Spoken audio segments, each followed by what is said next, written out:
Wow, Puerto Rico, Palestine, Florida, Denver.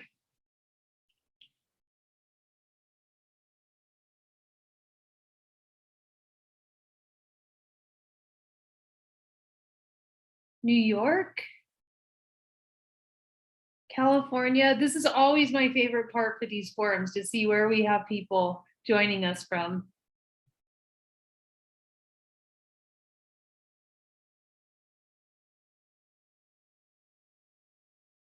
Marianne and Cynthia, do you guys work at the same place?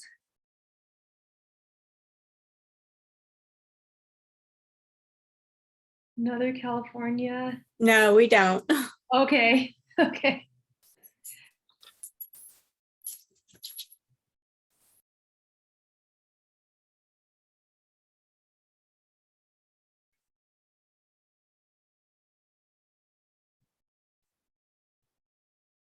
Let's give another couple minutes to see if anyone else joins. Lots of New York today. California too.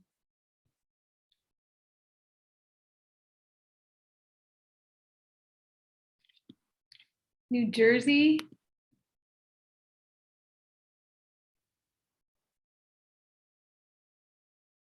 Alaska.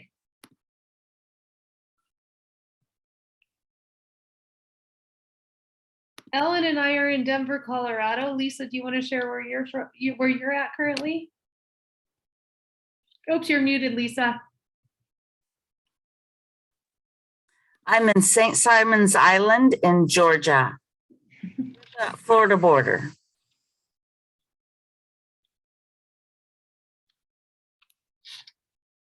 All right, so honoring time, Lisa, do you want to go ahead and get started? Ellen, are we okay to start? You bet. All right. All right, today we're going to look at classroom management, specifically behavior supports, through executive functioning and the intersection of SEL, social emotional learning. And thanks for already adding your name and role to this slide.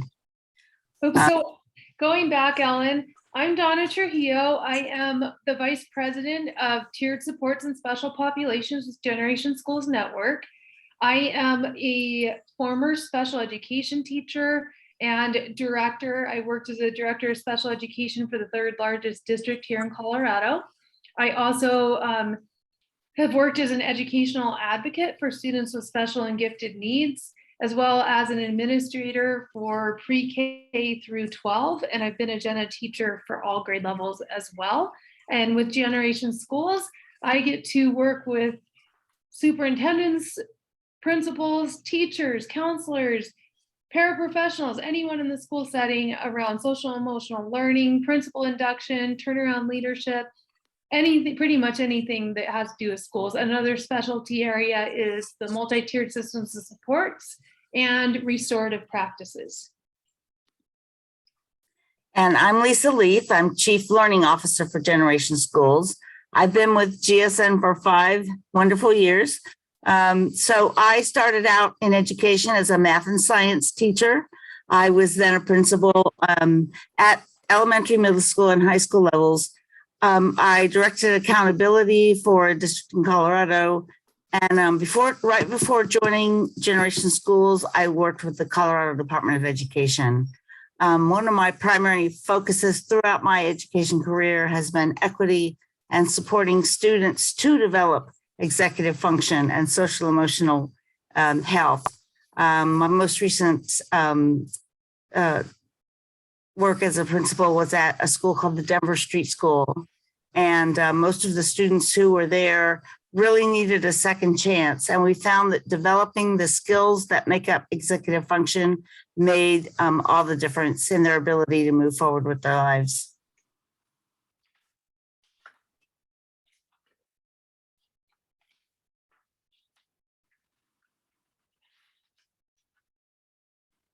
Donna, you're muted. Sorry.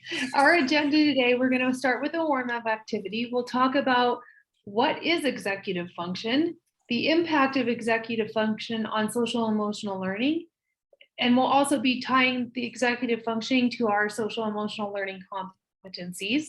And then the importance of self-identity in executive functioning. We'll also be giving you some strategies that you can use in your own classrooms or work with students. And then we'll have a wrap-up activity, Q&A, and at the end you'll get free resources. And please stick around and fill out our feedback survey, because by doing so, you will get a certificate for attending today, which we will send out to you after, along with all of our presentation materials and the recording for today's meeting. So, warm-up activity. An important part of every day is our individual morning routine. And so in the chat box, we'd like you to list your typical morning routine and what happens if you're not able to follow that routine. What happens to you if something goes awry and you don't get to complete your routine? So again, in the chat, list your morning routine and what happens if you're not able to follow that routine. Give a minute for you guys to do that. So Marianne, if you can't follow your routine, get distracted and frustrated. Amanda drinks coffee.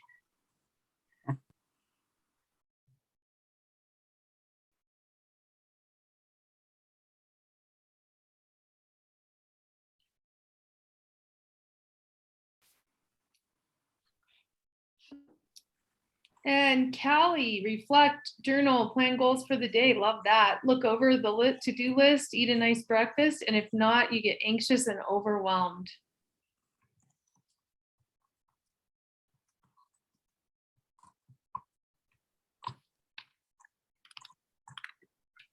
Lisa, what happened? What's your morning routine like, and what happens if you don't get to follow it? Well, the night before, I always look at my calendar. And then in the morning, I kind of remind myself about what's going to happen that day. But I think about what support I might need. So if I need to pull some resources out, or maybe make a plan, or jot some notes about a meeting that's coming up. And I feed my dogs and my cat. If I don't do everything that's on my list for my morning routine, I feel like there's something kind of off through the day, and there's some uncertainty that doesn't have to be there. And I feel like by checking in with all those things and making sure that the little creatures that I'm responsible for are all taken care of, my day just feels much more positive. Totally get that. And Evelise said, music fixes everything. That's a good tactic. Janine wakes up, uses the bathroom, get dressed for work, grab all her things for work. And if not, you just don't go to work. Some days I feel like that when I have my routine off. Do I have to go today? Cynthia, get ready, have breakfast and pray. That mindfulness is great to see that, and get frustrated if you can't do that. Grimes, you wake up at least a few hours early to get time for yourself. Jill makes tea, goes through the work email, and if your day is off, if you don't drink your tea. Crystal, the routine Wordle, keep that brain going. Coffee, breakfast, calendar review, and if you don't follow that structure, you feel rushed and overwhelmed with the rest of the day. And then Sarin, sorry to sound jerky, but you can't hear me? Can you guys hear? Can anyone else? Anyone else having trouble hearing me? Okay, everybody else can hear you. Can you turn up your volume? Now it's okay. Okay, good. Thank you. So why did we do this warm-up activity? Because our routine is part of what executive functioning is, how we manage our time, how we plan our day. And for our students, same thing. They need a routine, they need structure, they need predictability. And when things go awry, or something's off, or something that they're not prepared for occurs, it's difficult for them to feel and manage their emotions. A lot of you said you get frustrated, anxious, feel like you can't go on, and it throws off your whole day. The same thing happens for our students. And all of this is why executive functioning is so critical. So when you see a student who is off, sometimes it's okay to take a moment and say, did I do something different today? Did I not prepare my students for this? Or when you're preparing for a change, think about, what do I need to do so that my students are prepared? And what can I do to make them feel less anxious, more settled? That's the warm-up activity and the purpose behind that. So with that, as Donna was saying, having a strong executive function capability is the mental process that helps us to plan, to do that morning planning, to focus our attention on what needs our attention and to prioritize. It helps us to remember if we have our prior instructions, also to juggle multiple tasks, and that is getting to be more and more important skill.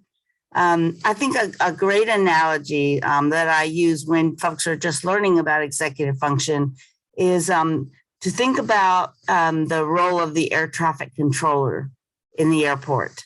So to apply this analogy, imagine how the air traffic control system at a busy airport manages the arrivals and departures of multiple aircraft on multiple runways and multiple situations that flights might be in. It keeps us safe. It creates order instead of chaos. And it helps people to be able to, all the folks involved, to be able to have clear expectations about what's going to happen next. And then when something unexpected happens, gives us a process to adapt. And so similarly, our brains need this skill to filter out distractions, achieve our goals, prioritize what happens next. And as most teachers would agree, one of the most important things that it does for our students is to control the things that are just done on impulse, right? When we stop and we decide to allow a distraction to kind of disrupt and maybe bring less order or disorganize us.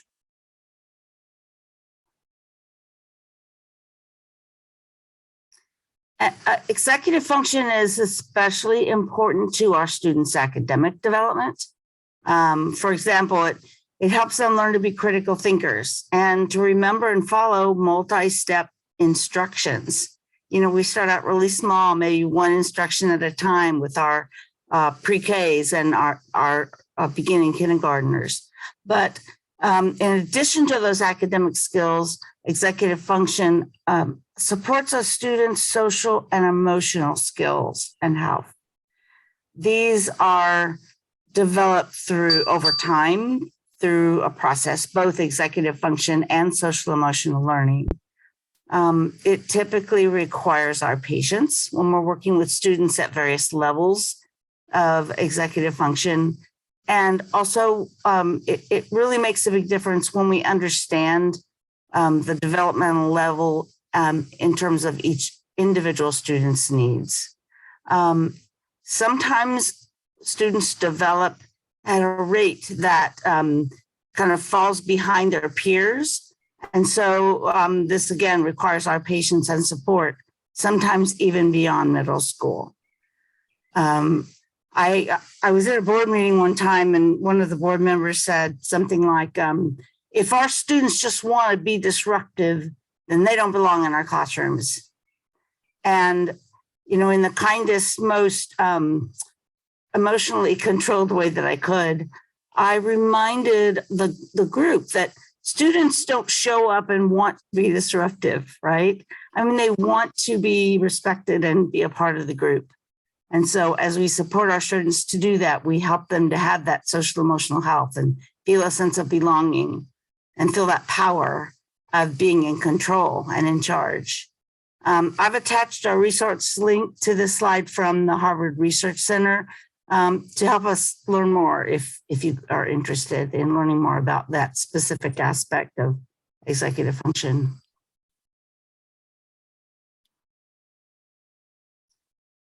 So to integrate SEL and executive function at the brain level, I think it's really important to remember that our brains are operating constantly through this complex system of connected neurons, right? I mean, it's just amazing how they simultaneously and reciprocally, so each part of our brain is working together with the other, influencing emotions, helping us problem solve, and helping us make good decisions. So both student learning and student behavior are both influenced through our support in intentionally integrating social emotional learning and helping them develop skills for executive function. And so if we integrate those into our behavior systems, our classroom management ways of being, then we support our students in this integration.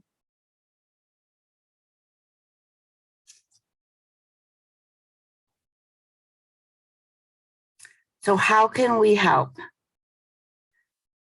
Children are more likely to develop executive function skills when the caring adults in their lives do these things. And so we support and encourage their smallest efforts.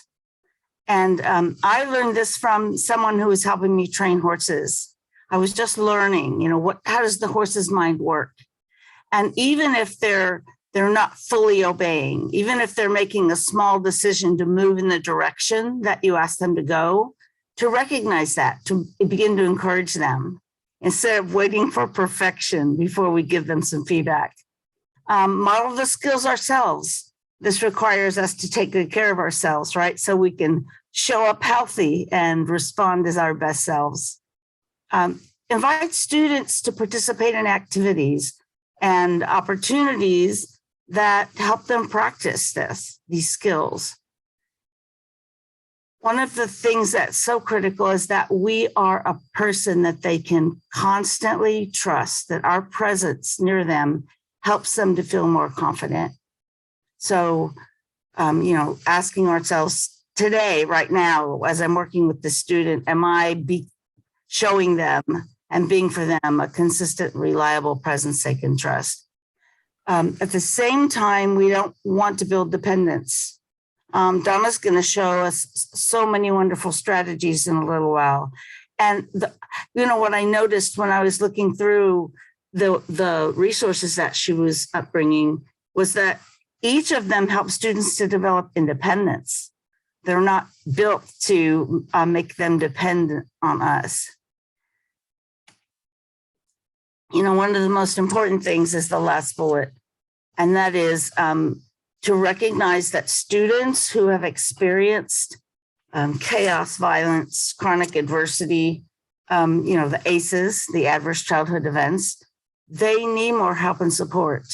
And oftentimes those are the very students that seem to be resistant to the systems and processes that we've put in our classroom.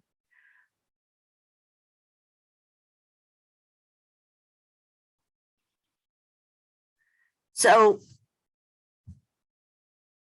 if you look across the CASEL competencies, there are just 5 competencies, but you could connect almost every executive function skill and every aspect of social emotional health to one of the competencies. And I think this is a great takeaway activity. So next slide, please. So one of the ways that I've used this is to make the list. Here's the executive function competencies and the SEL competencies, and here's this graph from CASEL, and to have teachers in a faculty meeting or in small groups to make connections between the two. And what they end up with is the picture with the arrows.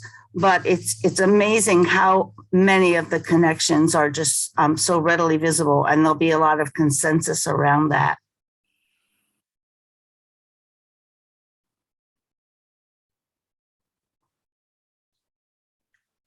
One way we can involve parents in this work is to help them to understand these really critical factors, and they are so simple and they're part of a child's development. But research is very clear that, for example, the relationships that children develop, and it can begin at an older age at the Denver Street School. Oftentimes we would have a 14 or 15-year-old who hadn't been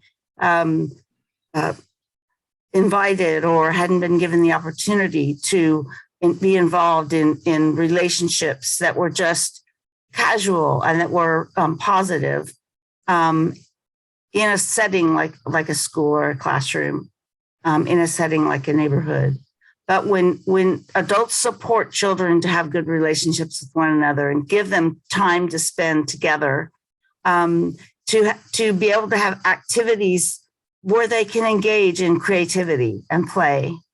This picture could be a picture of 15-year-olds in a classroom using art to express their feelings, or other activities where we laugh together and we have space. Like these students do. No one seems to be directing, dig with the yellow shovel first, right? Giving them choice and kind of autonomy to be able to develop the kinds of skills that these students are developing here.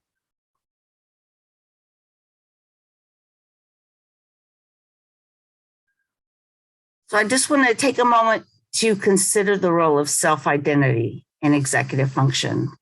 And really, it's about who we can become and what's possible for us. What do we believe about ourselves? And so, as we ask the question, and often, these are questions that come up for us. Who am I in this context? And how do others see me? But most importantly, what is possible for me? This is a picture of a bracelet that my son gave me when I was just starting my PhD program.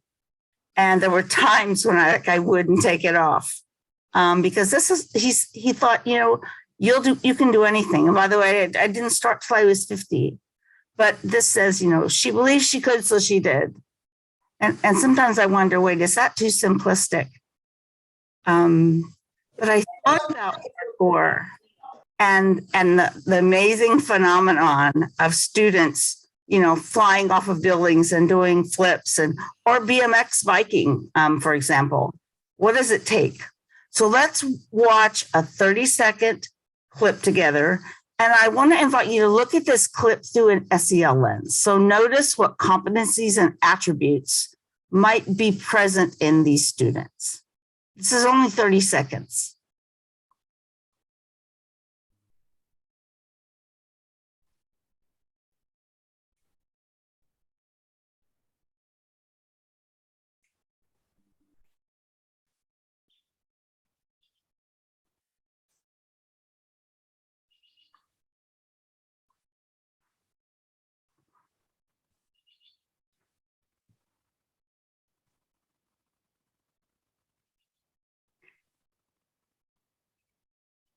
So for a moment, it makes you think, are those students in danger, right? But, for the moment, putting danger aside, post in the chat, what did you see? What attributes do you see in these, basically ordinary students who are doing remarkable things that the first time I saw this kind of activity, I thought, how is this even possible? How did they know it's possible? What attributes do you see?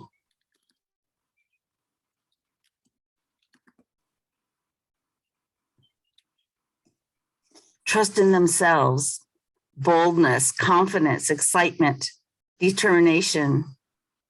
I love it. They rock. Aggressive, total control, trust, resilience.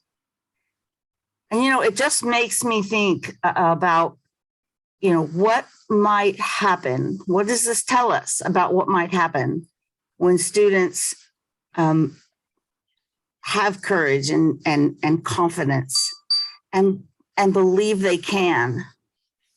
There's no room for, maybe stopping in the middle or saying, I'm not sure I can do this.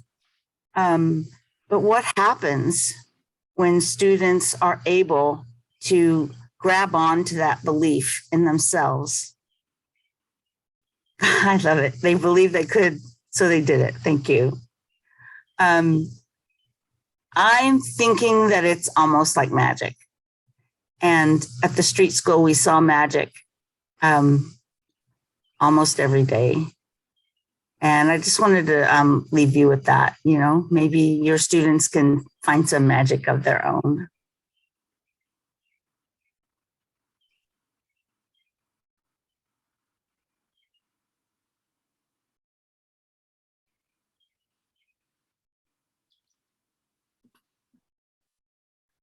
So moving on to the components of executive functioning, a lot is involved. And it's not just something that happens overnight. We have to train our brains. And like Lisa said, when she talked about the Castle core competencies, executive functioning is impacted in all areas of our lives. And when we look at the specific components, it creates flexible thinking. It is tied to working memory, self-monitoring, planning and prioritizing, that task initiation, organization, impulse control, emotional control. All of these things are important. And when I'm working with students and families and school teams around students with special and gifted needs, we assess for all of these areas. And we look and make sure that there is not a deficit in any one of these areas that could cause executive functioning concerns. And they can be separate, they can be tied together. A lot of times students with attention deficit hyperactivity disorder have problems with impulse control and that task initiation, and then it impacts the rest of their executive functioning. A student who has cognitive disabilities is obviously likely to have working memory issues. Students with specific learning disabilities have all this. My daughter, both of my kids are gifted, and I can see their struggles with executive functioning. So there's a broad spectrum, and we all have to realize that our facilities are different and our ability to control these different components vary from person to person. So when we look at executive functioning within our students, it's also important to kind of tease out what area of executive functioning might be affected, so that then we can put skills in place and teach the students what they need to compensate for those lagging skills. So how do we do that? Here's an example. So this is from a book called Mote Note. A colleague of mine wrote the book. She has a tutoring company, and she started seeing that executive functioning was a big problem for the students that she works with. So she decided, I'm going to write a book and provide strategies on this. And the Mote Note is available on Amazon. But here's an example of one of her strategies. So getting students to think about their mind as the wise mind. And in your wise mind, you have your emotional mind and your logical mind. And those two, when they're working together, they overlap to create the wise mind. And when working with students, she will say, let's talk about your emotional mind for a second. How are you feeling? What are you thinking? Do you have relationships? And kind of look at it through that lens. Now look at your logical mind. Let's talk about how that's working. How do we then bring you to your wise mind? So that's a tool for using with students to get them to think about their brains and how they have the emotional component and the logical component that come together to make their wise mind. And we're going to watch a video now of executive functioning in life, coming to life in a classroom setting.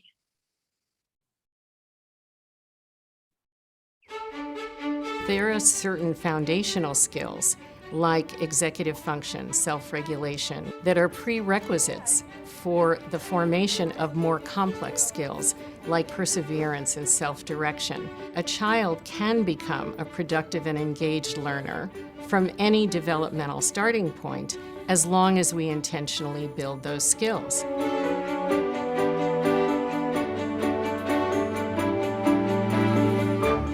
volunteers go up and do a priority list? Abdi, thank you. The most active research right now is actually about adolescence. There are skills that develop uniquely in adolescence that can't develop in earlier periods.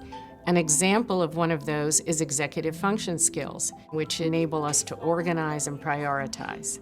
By asking students to prioritize their tasks, the teacher builds that skill set in an entire classroom. In 8th grade, there's a ton of different deadlines and work to manage, so we do the ABC priority list in order to help them manage all those different deadlines. Somebody always goes up to start a priority list. It helps us categorize everything that we have and organize from most important to least important. We have the West Virginia versus Barnard case questions for social studies What does that do? today. So that's a high priority. We have a practice clause that we need to do for science class. They tell me each assignment and when it's due or how important it is. We have the JIS observation for science. Oh, wow. Jeez. They share out all the different deadlines that are roaming around in their head, and then they know how to go through the protocol of prioritizing.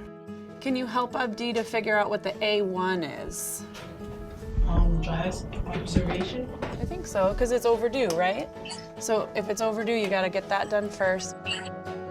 And then what would be an A2? The West Virginia versus Barnard questions. It wasn't a teacher saying you should.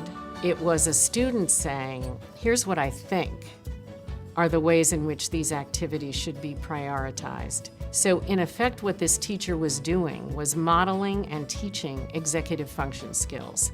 If you're kind of overwhelmed by your work, then you can kind of know what to do first and then just kind of categorize it and get it done efficiently. Okay, so which one of those things is probably going to be your frog? Mark Twain said, if you wake up every morning and eat a frog, everything else will taste great. So I taught them to take their frog from the list, which is the thing they want to do the least, and get it out of the way, because everything else will seem easy. A frog is the most important assignment, it's the one I'm really worried about. Dry ice. So, okay, you got to do that. What's your frog? It helps me realize I need to get this done faster than I need to get this done. So even though this is more fun, I need to get this out of the way before I can do this. So as soon as we're done with that priority list, I notice everyone gets right to work because they have it spelled out very clearly for them. This is the building of executive function skills in kids.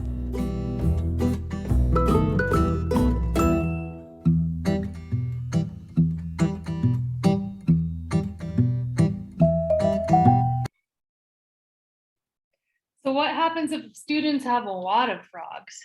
One thing that I like to do with students is create that priority list.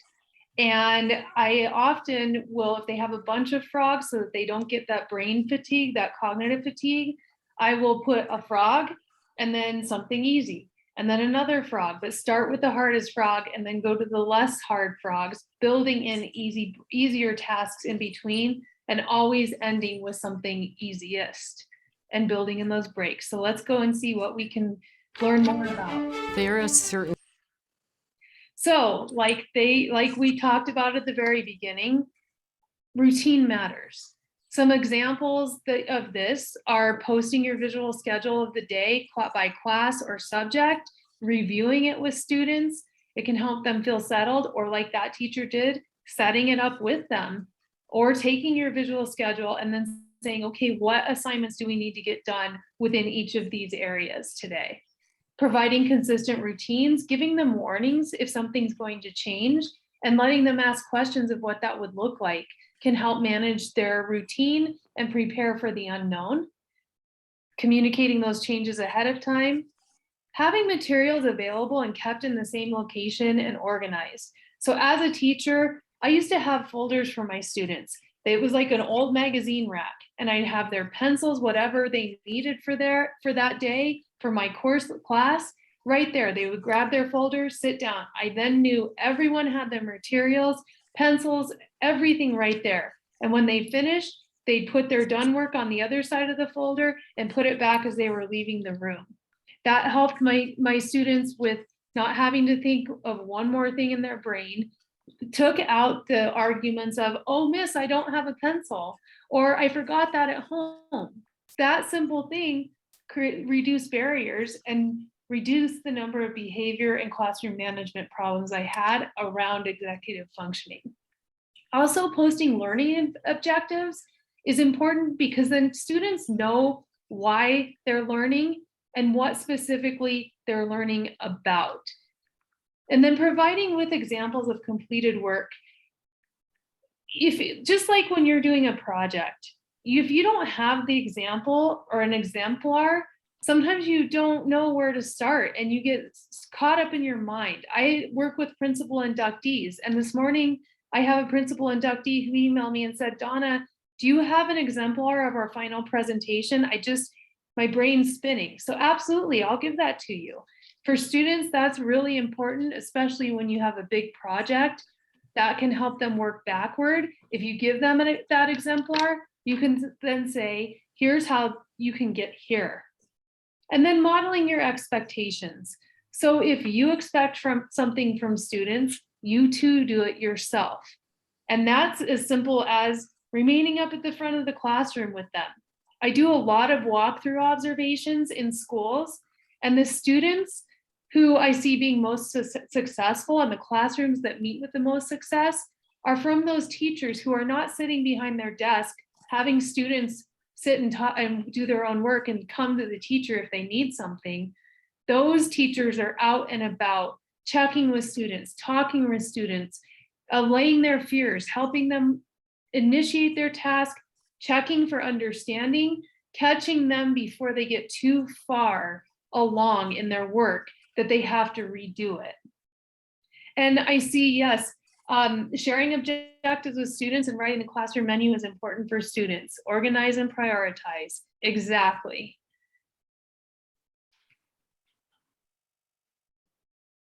And then something that I also have found useful, our brains work in colors. Think about a stoplight. It tells us when to go, when to slow down, and when to stop. And if we use colors when we're working with students, that can trigger the brain to remember things. It can also help students prioritize what they need to know or pick out important keywords, especially for those who get overwhelmed with too much or have reading comprehension concerns, as well as listening comprehension. Fewer words paired with colors and a color coding system can help us stay organized. And then it also, so like highlighting their keywords in the same color, using vocab, and then or they can highlight words they need to look up, words to remember, a color system for keeping each subject, task, prioritized and separate. So there's an example on the next slide about how you can do this with math. Here's how you could do this with a math problem. So there were 15 pens and 12 pencils. How many more pens than pencils are there? So what we do here, anything that has a number that's going to be part of that equation is highlighted in green. They can then pull that down and then see that, oh gosh, red, more. Look at a math fact word bank, which is at the bottom. Which one of these symbols relates to the word more? Okay, there's my symbol I need to use. And then it reminds them, okay, I have my total. I need to pull down more pens than pencils so that my answer is complete. And you can see with that math fact word bank as well, how this symbol is correlated to the word. So not just colors, but symbols, pictures, anything visual can help students with organizing, remembering, that's working memory, and planning for their work.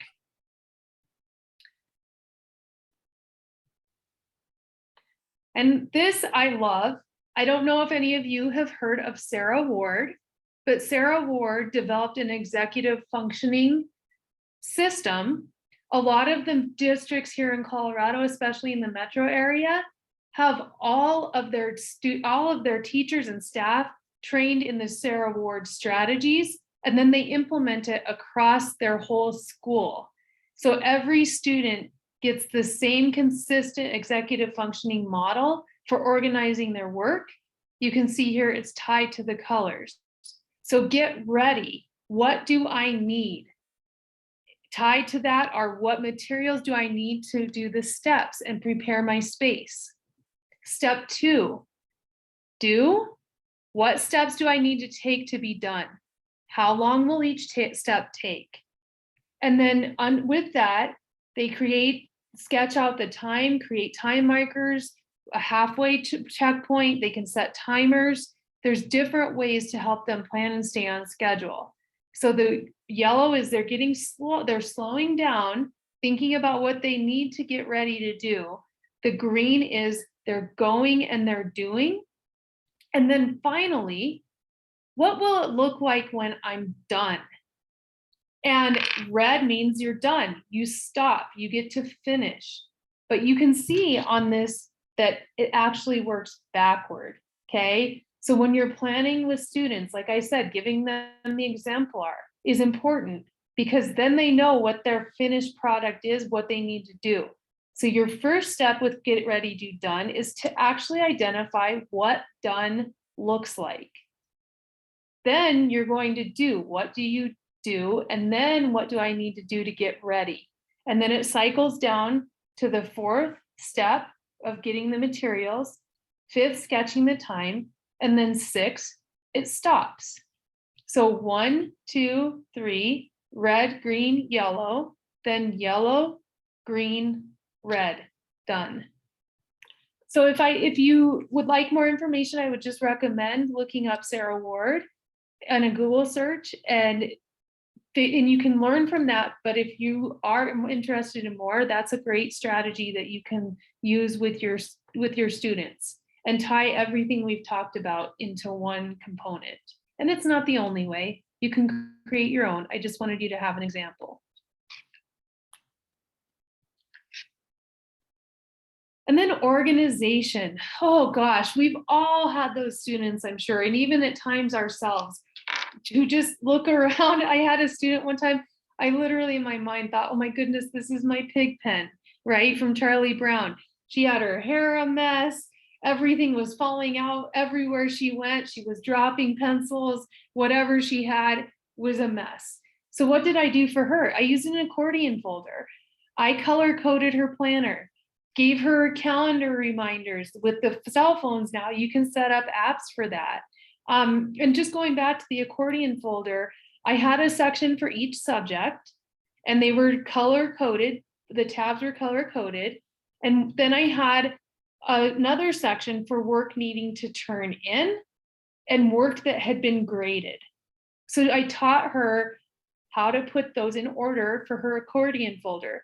Other students, sometimes I would use it as a step 1, 2, 3, 4 and organize what they needed to do first, then next. And when they finished, they put it into the compartment that they needed to turn in. And it's one thing, they could put their textbooks, everything in there. Sometimes they had the ones that you could carry with a handle, others just use smaller ones. And this drawer system is a similar thing where you have a set of drawers on the student's desk or in your classroom, or even for a whole class. I would put what needed to be done first, second, third. Then as students finish each thing, they would turn in and then pull from the next drawer. And then they would turn that in and then pull from the next drawer. Again, another way to organize and help students remain organized. You can create visual checklists. I know I was planning for my daughter's Sweet 16 party this last week. I had a 2-page checklist of things I needed to get done in order to keep it out of my brain and be able to focus on what I needed to do. It helped me keep from being overwhelmed. And then it also helped me feel accomplished as I got to check each piece off. And I wasn't stressed because I wasn't thinking, what did I forget? I could just go back and look at my checklist. And then those visual timers, those are really helpful. I don't know if you've seen them, but there's watches that a student can wear individually. They have a red timer. You can get them as a phone app. There's also visual timers that are bigger or smaller, and it just counts down. The red disappears as the time disappears. And the students can see that and know that they have that much time before they need to move on, and it can help them with focus. Some students may have anxiety around that, so you just got to work with what works with each student individually.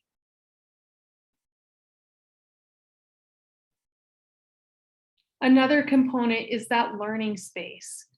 Make sure that students have all their materials they need organized.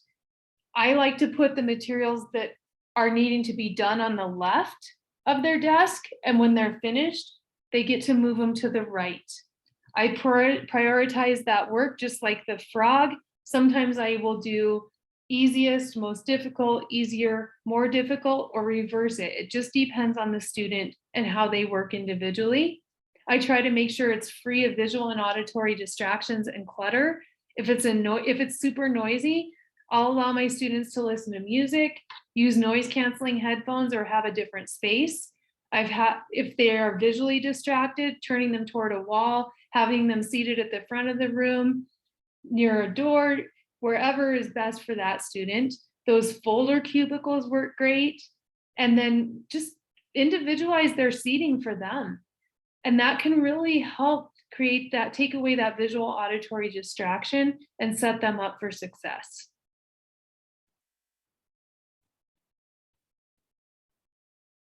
And then motivation. How do we motivate students? Think about when you're climbing a mountain. Oh my gosh, if you have climbed a mountain, how am I going to get there? Well, if you look at that mountaintop and you think about how am I going to get there, you may not be motivated to go up that mountain. But if you think about, okay, well, if I walk this many miles, 2 miles at a time, and I take a break, then I'll walk another 2. And you have those breaks in between, it seems and feels more manageable. So by breaking tasks that we give to students into small manageable chunks, we also want to provide, like Lisa said earlier, positive feedback and appreciation as they go, not just waiting for the final product. You may want to include a sticker or some type of reward for each task that they earn a larger reward at the end. You can provide them with structured and/or times for movement and brain breaks. That can be a motivator too. And something we do with GSN is really taking time to figure out what students' motivators are. I didn't know that my motivator is a clean and organized space until I came on with GSN. If I have that, then I can work away. If I don't have that, it's really hard for me to work. Some people are motivated by a reward. And oftentimes as teachers, we think, oh, students will work if I give them a reward. And we have a reward system set up, but then there's a few students over here who could care less about the reward. Well, maybe their motivation comes from positive feedback or spending quality time with their friends or you as a teacher. So rather than giving them a tangible reward, they get to earn a lunchtime with you, or a lunchtime with their friends, or time to just be on their own.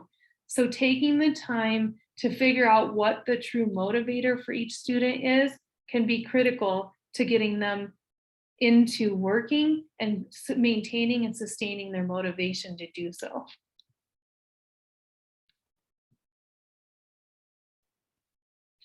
Choice. Oh, we all have times where somebody tells us, you got to do this. Well, are you ready to do that? What if you did it this way? It's the same for students. Allow students choices to set up their tasks. Talk to them about when they might want to break. What subjects and tasks do they want to do? Which frog do they want to eat first? And then providing them with choices for their motivators and rewards. And like I said before, it doesn't have to be tangible. They can have an activity choice board, just like we have here.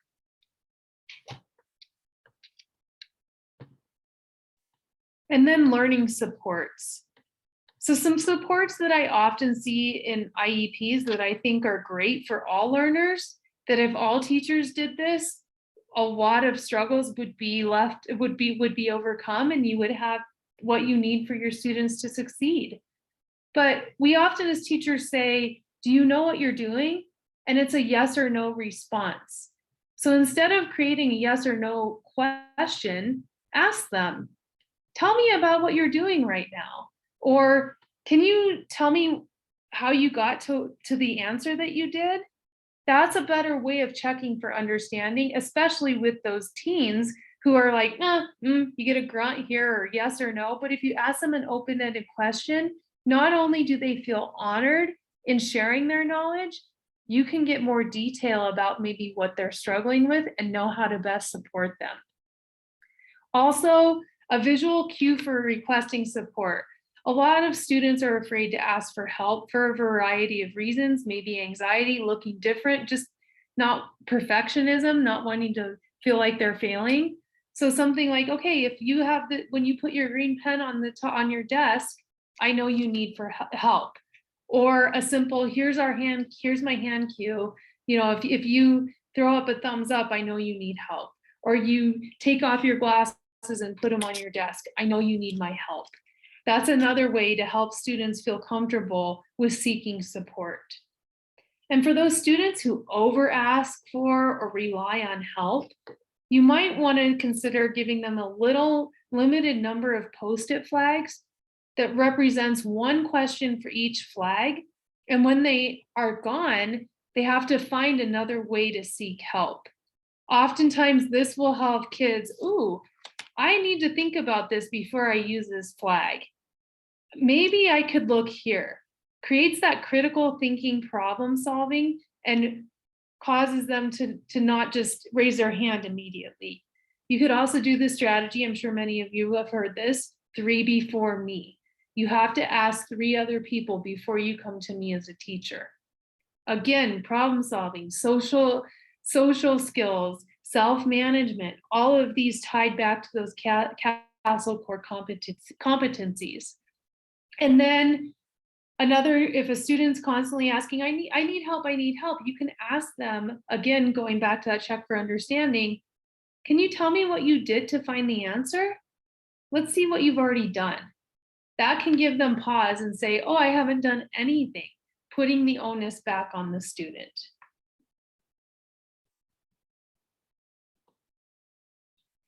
So now it's your turn. We've given you some strategies. We've given you some ideas. We're going to place you into breakout rooms.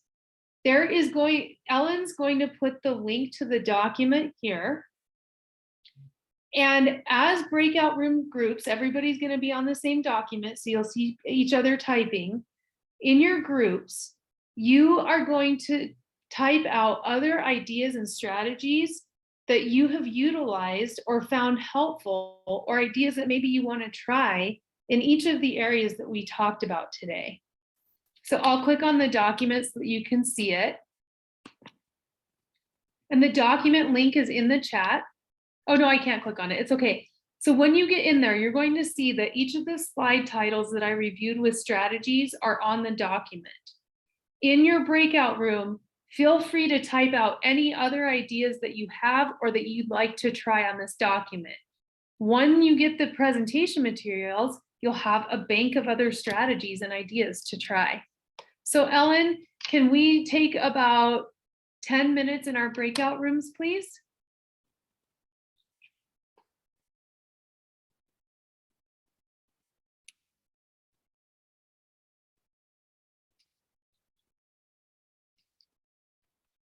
Okay, we're all set. Thank you. Open this up.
All right. Wow, you guys got a lot in there. I love all of these ideas. I was kind of in there as you were typing on there. You can see there's lots of ideas out there. No one person knows everything. And so that's why we come to these forums to collaborate together. And does anyone have something that they can share out that was new learning or a new idea that they learned from another group member? Please feel free to unmute or add it to the chat.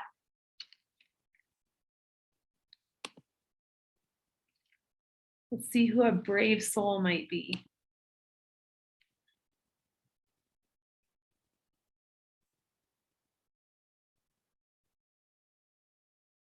I do have a clarifying question. What are neural walls? Who added that? And could you explain that in the chat or by unmuting?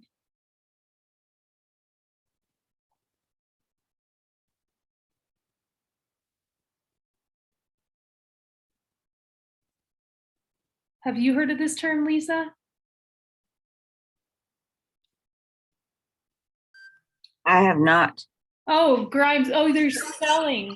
Color-coded progression charts, neutral walls. Got it. Color-coded progression charts that correlate to a checklist for the students to be in charge of their learning and know the steps to take. Love that. Fantastic. Thank you. Thank you for clarifying. Yep, I could see how that helps them stay organized. Thank you, Steph.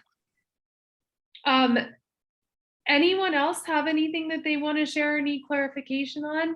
Ellen, can you scroll down a little bit?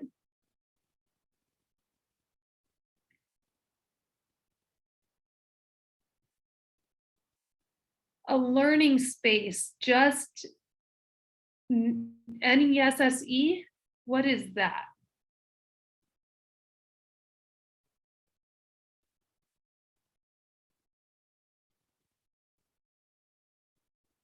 Yeah, I also for the learning space, I have the beanbag chairs. That's like that flexible seating. That could be even the wiggle seats or letting students stand instead of sitting. Some of them, when I'm on the phone, it helps me. I'm a pacer, but also when I'm thinking, I like to stand up and walk. So that's another way to support your learning space is through flexible movement and seating in an organized way, of course, with clear expectations. All right, moving on, Ellen, we can go back to the presentation. Great work, everyone. Thank you for doing all of that. And again, you guys will have this resource for your use. And with that, what questions does anyone have for anything that you learned today or anything that you talked about in your rooms? Feel free to chat or unmute. Do you have any questions from today, Lisa? I was wondering if there's a resource bank where all these great ideas are in one place, or if we should start one where, like a spreadsheet that's in Google Docs where there's links to some of those great authors and resource providers. Yeah, we could, we do have the document now, we can clean that up. And we could also restructure it into a spreadsheet before we send it out. And then at the end of our presentation, we do have the links to the articles and resources. Any other questions? All right, you guys maybe we didn't share enough. Oh, how can we foster or nurture SEL in online learning context? Great question. I do work with a lot of online schools. I'm actually sitting in one right now.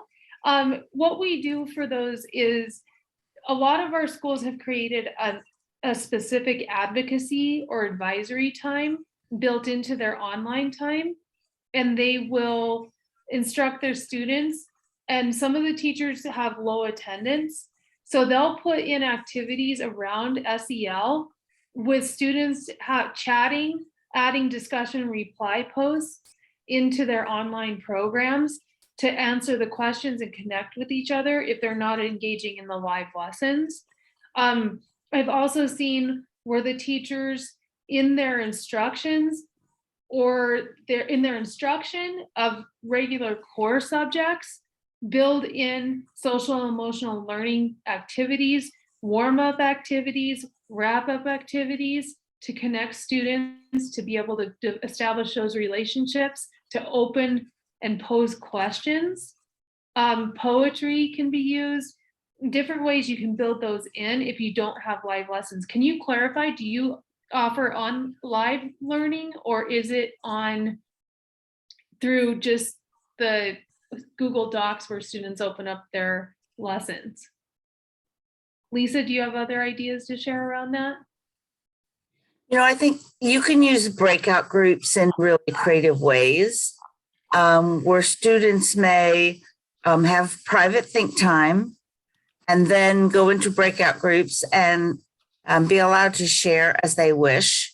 And sometimes it's easier if you just put them in pairs. And the document that you created, if you probably noticed that they're, animal names and no one knows who's who. So I think that's another way, is to have, if you have a really rich discussion around kind of a touchy subject, emotion, and how do you know the difference between anger and frustration, and when should you seek help, to be able to express how you feel without being kind of uncovered, I think is really helpful for students, and teachers can answer back to the whole group without flagging a particular student. There's apps also. I know some of my students, or some of my schools, have students check in with a emoji.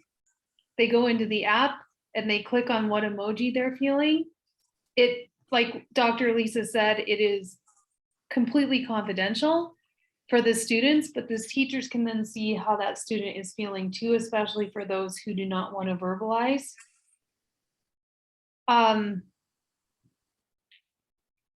It would be difficult when marginalized students are excluded from such tasks. Yeah. And so it's just, I use a variety of activities. And like I said before, choice. They don't, I will let them choose. Do you want to do this? Do you want to do that? And maybe on a given day, they are feeling a different way and they want to select something else. I'll give them a variety of options for sharing how they're feeling or talking with me.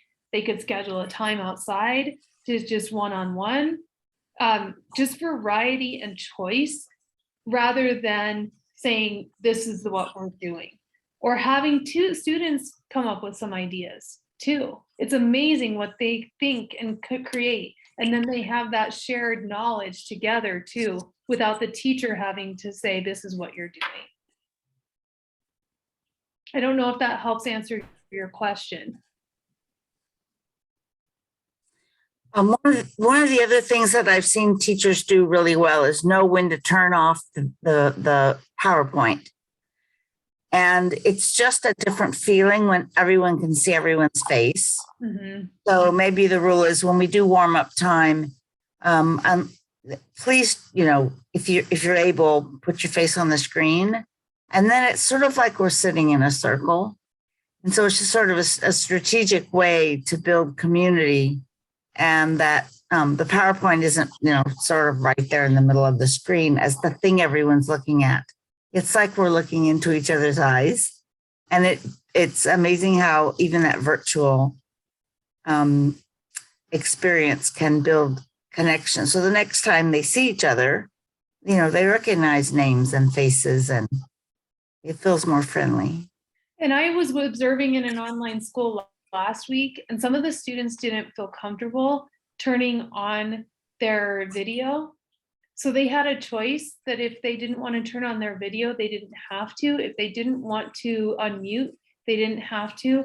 But the expectation was they either used the chat or unmuted. And when they were not on video, when the teacher asked a question, they would give a little signal through chat that they could do that, or for a quick second, unmute or take off their video and give a thumbs up. Though sometimes those students don't want to turn off their videos. I also saw several of the teachers not getting upset with the space that the students were in. I watched students, some of them sitting at a desk all prim and proper, others were laying in their bed with with their kitty on top of them, what was comfortable for them.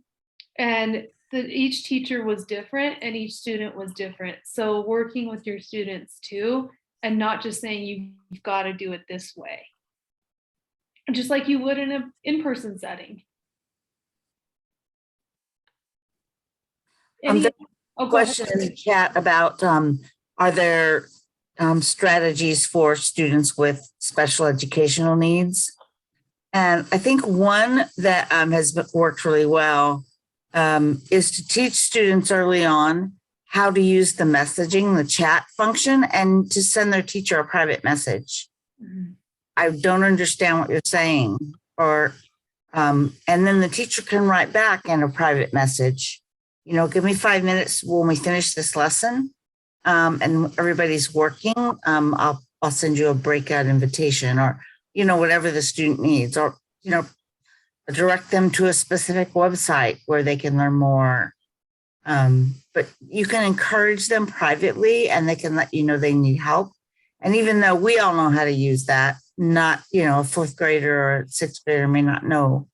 If they can privately talk to their teacher if they need to. Yeah, that's a big thing. Don't assume the students know how to click on all the links, that they know how to access the technology. In our online school, we actually have our teachers schedule separate times with students to meet with them and show them and walk them through the steps they need. And then we also create a Google Doc that's shared with their parents and the student, that has the link for each of their classes color coded, to where they can just say, okay, this is my link. And if they need specific instructions on how to do something, those are also right there in another column.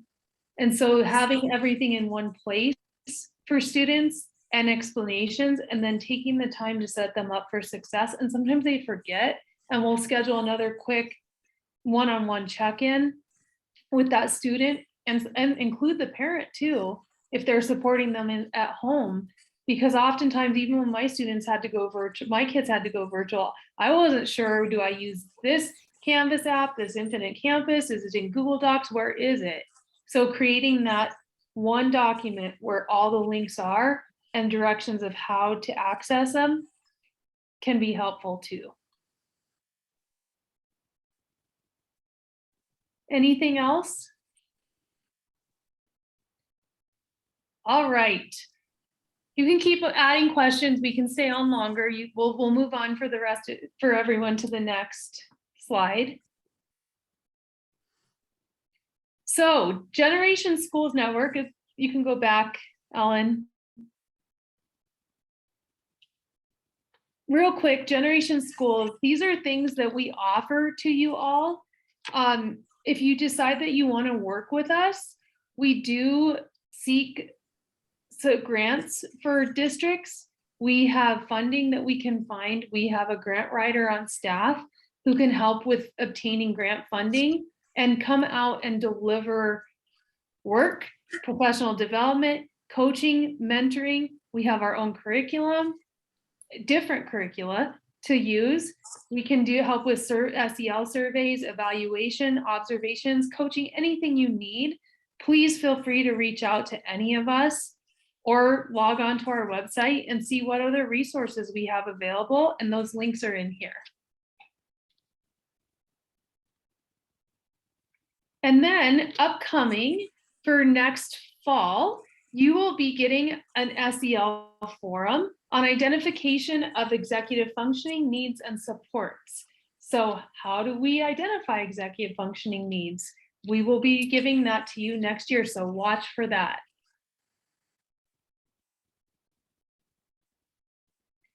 And then Ellen's going to be putting our feedback survey in to the chat, a link to that. If you could take a moment and fill that out, by providing us with your email address, you'll get your certificate of attendance. And like I said before, all of our presentation materials. We do value your feedback.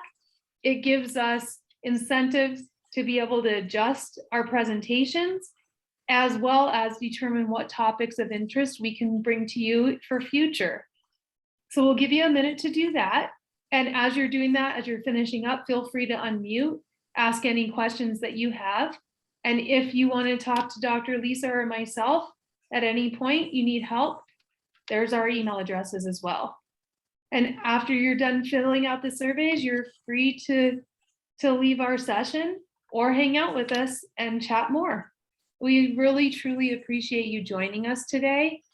And on our next slide, we do have our list of articles and resources that were used for our presentation today. So thank you all. I love seeing everyone from around the world. This is always one of my favorite moments of my day when I get to do these, and appreciate all you're doing for students and know that we're here to help.